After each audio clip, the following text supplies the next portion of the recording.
ಬೆಲೆ ಏರಿಕೆ ಬೇಗುದಿ ಮಧ್ಯೆ ಮತ್ತೊಂದು ಶಾಕಿಂಗ್ ನ್ಯೂಸ್. ಮತ್ತೆ ದರ ಏರಿಕೆಯ ಬರ ಎಳೆಯಲು ಸಜ್ಜಾಗಿದೆ ಸರ್ಕಾರ. ಬೆಂಗಳೂರಿಗರಿಗೆ DK Shri big shocking news ಕೊಟ್ಟಿದ್ದಾರೆ. ನೀರಿನ ದರ ಹೆಚ್ಚಳ ಮಾಡುವುದಕ್ಕೆ ಸರ್ಕಾರ ನಿರ್ಧಾರವನ್ನ ಮಾಡಿದೆ. ಬೆಂಗಳೂರಿನಲ್ಲಿ ಡಿಸಿಎಂ ಡಿಕೆ ಶಿವಕುಮಾರ್ ಹೇಳಿಕೆಯನ್ನ ಕೊಟ್ಟಿದ್ದಾರೆ. 8-9 ವರ್ಷಗಳಿಂದ ನೀರಿನ ದರ ಏರಿಕೆ ಮಾಡಿಲ್ಲ, ನೀರಿನ ದರ ಹೆಚ್ಚಿಸಬೇಕು, ಅಂತರ್ಜಲ ಹೆಚ್ಚಳ ಆಗಬೇಕು.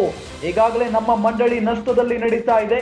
ಸಿಬ್ಬಂದಿಗೆ ಸರಿಯಾಗಿ ಸಂಬಳ ಕೊಡಲು ಆಗುತ್ತಿಲ್ಲ, ವಿದ್ಯುತ್ ದರವನ್ನ ಪಾವತಿ ಮಾಡಲು ಆಗುತ್ತಿಲ್ಲ.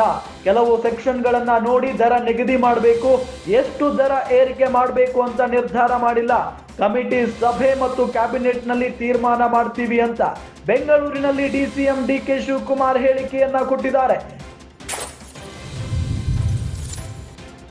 ಇದು ನಿಜಕ್ಕೂ ಕೂಡ ಬೆಂಗಳೂರಿನ ಜನರಿಗೆ ಶಾಕಿಂಗ್ ವಿಚಾರ. ಯಾಕೆ ಅಂತ ಹೇಳಿದ್ರೆ ಈಗ ಎಲ್ಲದರ ಬೆಲೆಯೂ ಕೂಡ ಗಗನಕ್ಕೇರಿ ಕೂತಿದೆ. ಇದೆಲ್ಲದರ ನಡುವೆ ಮತ್ತೊಂದು ಶಾಕ್. ಬರೆ ಎಳೆಯುವುದಕ್ಕೆ ಸಜ್ಜಾಗಿದೆ ಸರ್ಕಾರ. ದರ ಏರಿಕೆಯ ಬರೆ ಮೇಲೆ ಬರೆ ಎಳಿತಾನೆ ಇದೆ. ಬೆಂಗಳೂರಿಗರಿಗೆ ನಿಜಕ್ಕೂ ಕೂಡ ಇದು ಬಿಗ್ ಶಾಕಿಂಗ್ ನ್ಯೂಸ್. ನೀರಿನ ದರ ಹೆಚ್ಚಳ ಮಾಡೋದಕ್ಕೆ ಸರ್ಕಾರ ನಿರ್ಧಾರ ಅಂತೂ ಮಾಡಿದ್ದಾಗಿದೆ ಅಂತ ಹೇಳಿ ಡಿಸಿಎಂ ಡಿಕೆ ಶಿವಕುಮಾರ್ ಅವರೇ ಬಹಳ ಸ್ಪಷ್ಟವಾಗಿ ಹೇಳಿಕೆಯನ್ನ ಕೊಟ್ಟಿದ್ದಾರೆ.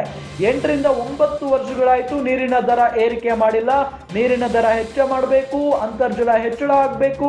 ಈಗಾಗಲೇ ನಮ್ಮ ಮಂಡಳಿ ನಷ್ಟದಲ್ಲಿ ನಡೀತಾ ಇದೆ.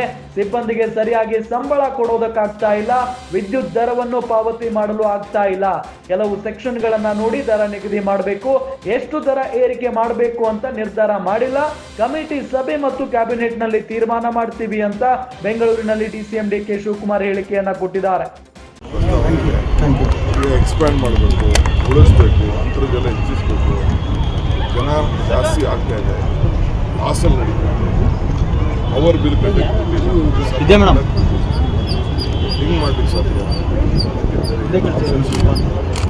ನೋಡಿ, ಎಲ್ಲರಿಗೂ ಮಾಡೋಕ್ಕಾಗಲ್ಲ. ಸೆಕ್ಷನ್ ಇನ್ನ ತೀರ್ಮಾನ ಇಲ್ಲ. ನಾನು ಅದನ್ನೆಲ್ಲ ಕ್ಯಾಬಿನೆಟ್